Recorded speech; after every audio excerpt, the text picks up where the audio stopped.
जय हिंद, वंदे मातरम। दोस्तों बहुत बहुत स्वागत है आप सभी का न्यूज़ इंडिया में। और अभी तक आपने इस वीडियो को लाइक नहीं किए तो लाइक कर लीजिए, और चैनल पर नए हैं तो चैनल को सब्सक्राइब कर लीजिए, साथ में बेल आइकन भी प्रेस कर लीजिए और वीडियो को ज़्यादा से ज़्यादा शेयर कीजिए। चलिए दोस्तों, आप सभी को बता दें कि उत्तर प्रदेश विधानसभा चुनाव के पहले चरण में भगवान श्री कृष्ण की नगरी मथुरा में भी वोटिंग होनी है। मथुरा जिले की सभी सीटों के लिए बीजेपी, बसपा, कांग्रेस और सपा आरएलडी ने अपने अपने प्रत्याशी उतार दिए हैं। मथुरा ऐसा जिला है जहां सपा को अभी तक चुनावी सफलता नहीं मिल सकी। मुलायम सिंह यादव से लेकर अखिलेश यादव तक मथुरा में जीतने के लिए हर कोशिश कर चुके हैं, लेकिन जीत नहीं मिली।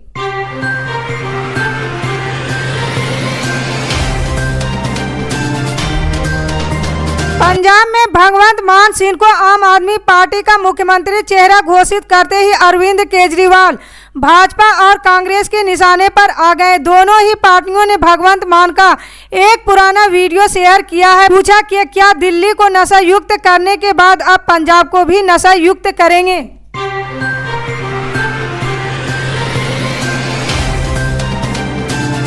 उत्तर प्रदेश विधानसभा चुनाव को लेकर सियासी हमले तेज हो गए हैं। मंगलवार को भाजपा प्रवक्ता संबित पात्रा ने समाजवादी पार्टी और कांग्रेस पर हमला बोलते हुए कहा कि दोनों पार्टियों के बीच प्रतिस्पर्धा चल रही है। हिंदुओं के खिलाफ ज्यादा घृणा कौन उगल सकता है और हिंदुओं के खिलाफ बोलने वालों को कौन सी पार्टी प्रश्रित दे सकती है।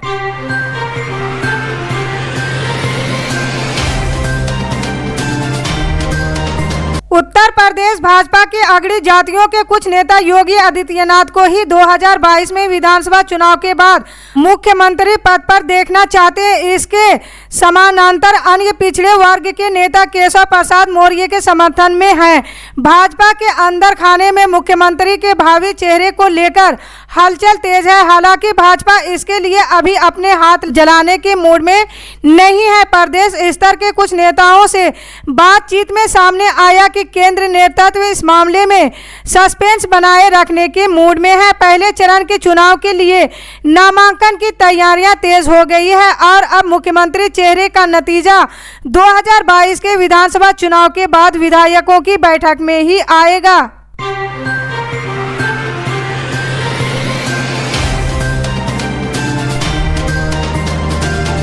मनी लॉन्ड्रिंग मामले में महाराष्ट्र के पूर्व गृह मंत्री अनिल देशमुख और मुंबई पुलिस के बर्खास्त अधिकारी सचिन वाजे आज यानी मंगलवार को चंडीगढ़ आयोग के सामने पेश हुए। पेशी के दौरान दोनों से कड़ी पूछताछ भी की गई। वहीं पेशी के बाद अनिल देशमुख से जिरा भी की जाएगी, जिसके तहत सचिन वाजे के वकील गिरीश मुखर्जी उनसे सवाल जवाब करेंगे।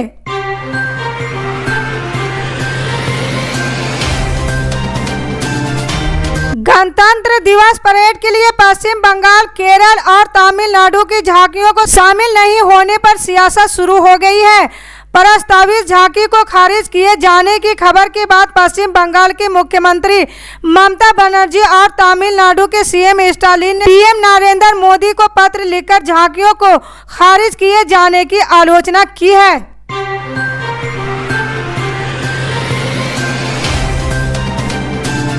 भीम आर्मी के प्रमुख चंद्रशेखर आजाद ने नोएडा में प्रेस कॉन्फ्रेंस करके ऐलान किया है कि वो यूपी में अकेले दम पर चुनाव लड़ेंगे। उन्होंने कहा कि हम परिवर्तन की लड़ाई लड़ रहे हैं। चंद्रशेखर ने दावा किया कि अखिलेश की उनसे 25 सीटों पर बात हुई थी।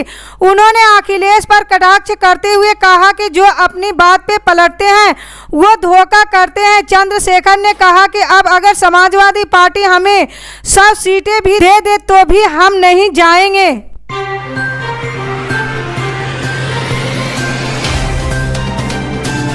आंध्र प्रदेश के चित्तूर में संक्रांति के मौके पर एक दहलाने वाली वारदात हुई है। चित्तूर के वलसापल्ली में संक्रांति पर पशु बलि दी जा रही थी। इस दौरान एक शराबी व्यक्ति ने बकरे की जगह आदमी का गला रेत दिया। आरोपी को गिरफ्तार कर लिया गया।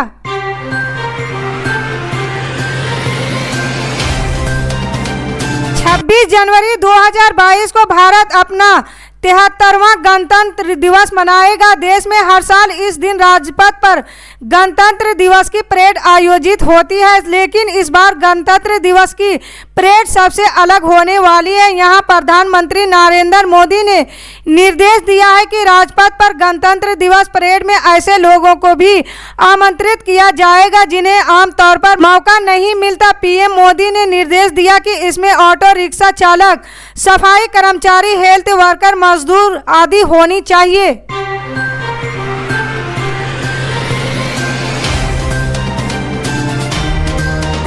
प्रधानमंत्री नरेंद्र मोदी ने आज वीडियो कॉन्फ्रेंसिंग के जरिए उत्तर प्रदेश के वाराणसी के बीजेपी कार्यकर्ताओं से बातचीत की। नमो ऐप के जरिए बीजेपी कार्यकर्ताओं से बातचीत के दौरान पीएम मोदी ने कहा, हर वोट महत्वपूर्ण है। हमें लोगों को मतदान के महत्व के बारे में बताना चाहिए। हमें प्राकृतिक खेती को बढ़ावा देने की जरूरत है। किसानों को रेशम मुक्त खेती के लिए प्रोत्साहित किया जाना चाहिए। हमें आज़ादी का अमृत महोत्सव के उत्सव में सभी को जोड़ना चाहिए।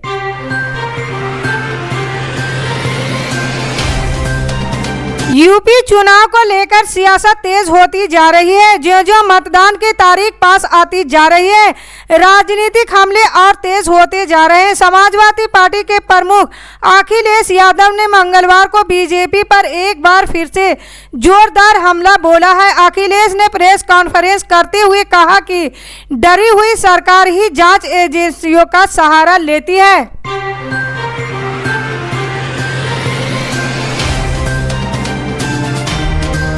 पंजाब विधानसभा चुनाव में आम आदमी पार्टी की ओर से मुख्यमंत्री पद के उम्मीदवार भगवंत मान होंगे। आम आदमी पार्टी प्रमुख अरविंद केजरीवाल ने ये ऐलान किया है। इस ऐलान के बाद भगवंत मान ने लोगों को संबोधित किया। उन्होंने कहा कि अगर हमारे हाथ में पंजाब की सत्ता आएगी तो हम हमेशा पंजाब के लोगों के हित में फैसला लेंगे। हम किसी लालच या दबाव में नहीं आएंगे। समाजवादी पार्टी के प्रमुख और उत्तर प्रदेश के पूर्व मुख्यमंत्री अखिलेश यादव ने छोटे भाई की पत्नी अर्पणा यादव को टिकट दिए जाने के सवाल पर कहा कि हमारे परिवार के हमसे ज्यादा भारतीय जनता पार्टी को चिंता है। अर्पणा के बारे में पिछले दिनों अटकलें लग रही थी कि वो भारतीय जनता पार्टी में शामिल होगी, लेकिन बाद में यादव परिवार ने इसे खारिज कर दिया। अर्पणा 2017 में लखनऊ में विधानसभा का चुनाव लड़कर जीत हो गई थी।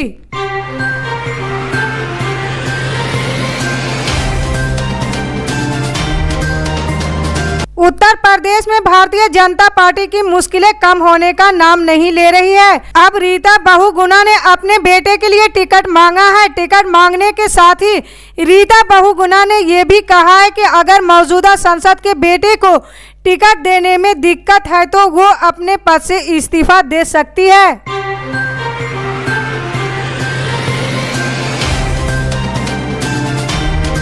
पंजाब विधानसभा चुनाव को लेकर सियासी माहौल गर्म है। इस चुनाव को लेकर सभी पार्टियों ने पूरी ताकत झोंक दी है, लेकिन आम आदमी पार्टी और कांग्रेस पार्टी के बीच लगातार नोकझोंक जारी है।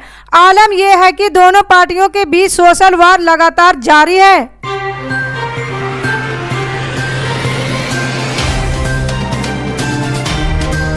बीते शनिवार को जब भाजपा के उत्तर प्रदेश प्रभारी और केंद्रीय मंत्री धर्मेंद्र प्रसाद ने मुख्यमंत्री योगी आदित्यनाथ के गोरखपुर से चुनाव लड़ने का ऐलान किया तो एक झटके में स्थानीय समीकरण बदल गए। मुख्यमंत्री के खुद चुनाव लड़ने से न केवल गोरखपुर सदर सीट के चुनावों के सबसे हॉट स्टिप बन गई, वहीं विपक्षी दलों की रणनीति को भी बड़ा झटका लगा है।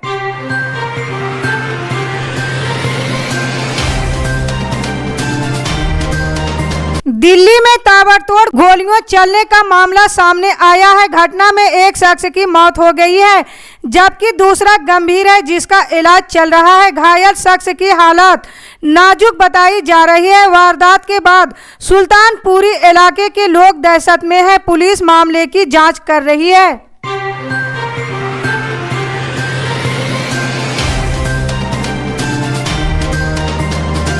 कोरोना काल में बाइक रैली करने पर समाजवादी पार्टी के पूर्व मंत्री के खिलाफ उत्तर प्रदेश में एफआईआर दर्ज कर ली गई है। एक दिन पहले ही उनका बाइक रैली करते हुए वीडियो इंस्टाग्राम पर वायरल हुआ था। पुलिस ने उन पर कोरोना प्रोटोकॉल का उल्लंघन करने का आरोप लगाया है।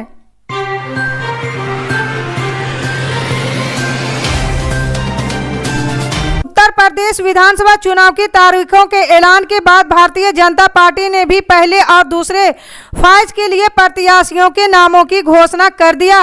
मथुरा से भारतीय जनता पार्टी के वरिष्ठ नेता और विधानसभा से पूर्व प्रत्याशी रहे एसके शर्मा ने पार्टी से इस्तीफा दे दिया। एसके शर्मा ने मीडिया के सामने रोते हुए इस्तीफे की घोषणा कर दी है। उन्होंने कहा कि समर्थकों के साथ वार्ता कर उठाऊंगा नया कदम।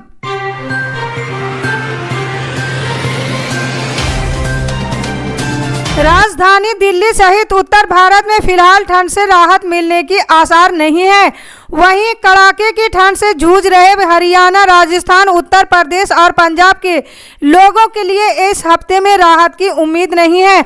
आगामी 2 दिनों तक राजधानी दिल्ली समेत इन सभी इलाकों में शीतलहर जारी रहेगी। 21 और 22 जनवरी को बारिश के बाद राजधानी में एक बार फिर से ठंड बढ़ सकती है। जनवरी में मौसम का उतार चढ़ाव जारी होगा। इसकी वजह से ये है कि मौसम विभाग के मध्य प्रदेश से लेकर दिल्ली और पश्चिम उत्तर प्रदेश तक में 21 जनवरी से आगामी 3 दिनों तक बारिश होने की संभावना जताई है।